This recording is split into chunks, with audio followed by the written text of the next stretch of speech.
Serbuan vaksinasi maritim oleh Pangkalan TNI Angkatan Laut Lanal Sabang kembali digelar dengan sasaran siswa SMP Negeri 2 Sabang. Kegiatan vaksinasi ini dilakukan di Rumkital J. Lilipori Sabang.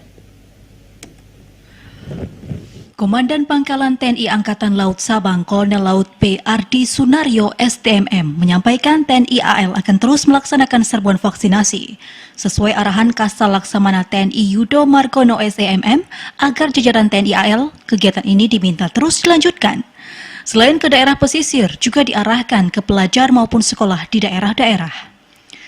Ditambahkan sampai dengan saat ini, serbuan vaksinasi maritim oleh Lanal Sabang telah memvaksin 3.181 orang.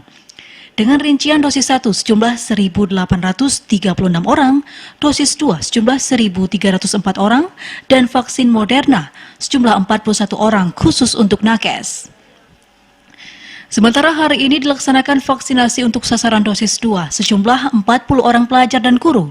Namun begitu vaksinasi dosis 1 tetap dilayani untuk vaksinator berasal dari Nakes TNI Angkatan Laut Rumkital J. Lilipori.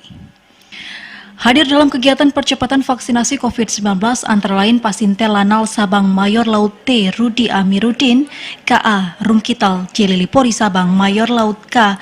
Dr. Sofyan Ali Basit, SPBA, Paspotmar Lanal Sabang Kapten Laut K. Dr. Eko Chandra Aprilianto, dan Kalsimelu Lanal Sabang Letda Laut P. Rusmadi.